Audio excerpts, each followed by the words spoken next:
All right, so here we are, we're getting ready. I don't even know how this thing's gonna float. Moment of truth. Oh God, it's gonna be so tippy. I'm actually a little nervous. Hi, I'm Forrest and welcome to this episode of DIY Water World. What is this thing? This is what happens when you take a rib, take the tubes off. Yeah, you're left with a pretty cool canvas. We're gonna take it for a test run first, then we're gonna do this build. Stay tuned, let's do it. So I'm gonna spin it around, warm up the motor, and this is gonna be like a shotgun start. Jump on it and just roll out. Chelsea's on her way, she's got the drone, and hopefully we catch all of this. I mean, what's the worst that can happen? Moment of truth.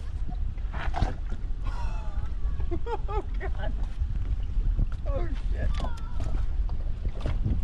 It's fine. Standing in the back, this thing's gonna take on so much water. All the more reason to hop on, put it in gear, roll out. Let's do it. Oh yeah.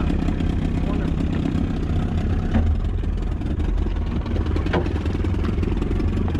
Yeah, it's great.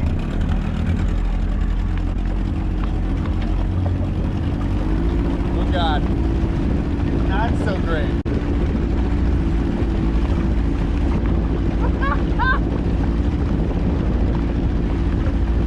The engine stalls, I'm going swimming.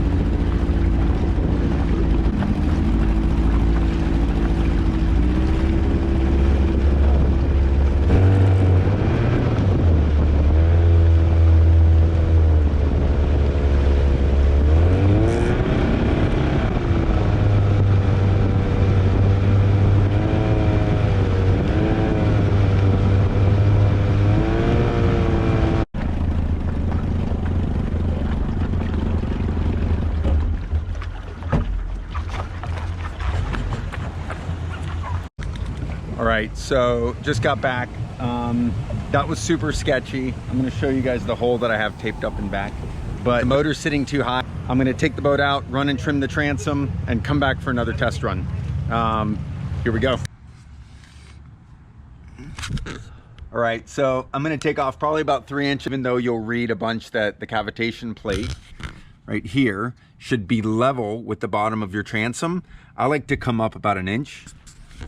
Freeze up quite a bit. Yeah, if you took a really sharp turn, you might cavitate a little bit, blow out, but the trade-off is you've got less drag in the water and you're definitely gonna get better efficiency and more speed. So let's do it. I'm gonna slide the motor over and we're gonna do a really quick hack job on the transom and be back to the boat ramp hopefully in the next 20 minutes.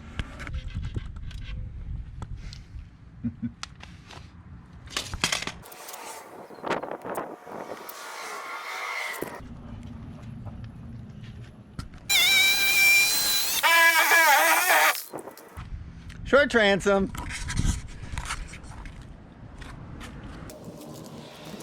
Oh, we are. See the cavitation plate. We're about 1 inch off of the bottom, off the stern, so this should be perfect. No more issues.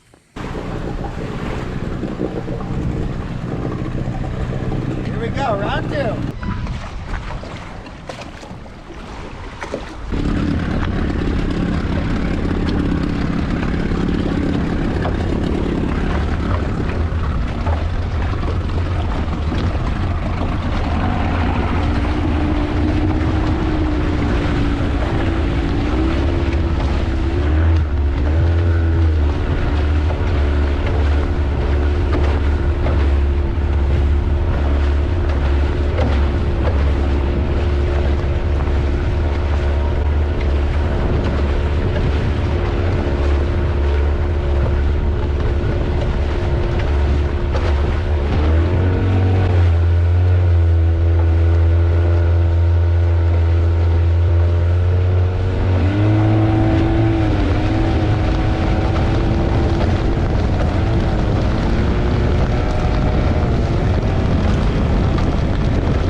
right, so that was the test run. Holy moly, cut transom. Look at all the water. So the back kept, the amount of water that was flooding in here was ridiculous. It's kind of unnerving, but I mean, it's sealed, so there's nothing to worry about. This thing is so fast. I could only, I mean, I got on it maybe once or twice, punched it to just accelerate out. There's a clip I saw. Chelsea was there with the drone, flying next to me the whole time. I couldn't, with these conditions, to go full speed. It was a little bit sketchy, but like this thing rides. It actually takes the waves well. You'll see in a couple of the clips, it punching through some waves. It does have some weight to it. This thing is awesome. This is going to be an amazing project. I cannot wait for what we're going to build it to be. Well, there you have it, friends. Stay tuned to the next episode where we finish the build. And as always, thank you so much for your likes, your comments, and of course your subscriptions. I appreciate you guys so much. See you soon. She's backing that trailer in like a pro. She's backing that thing in like a pro.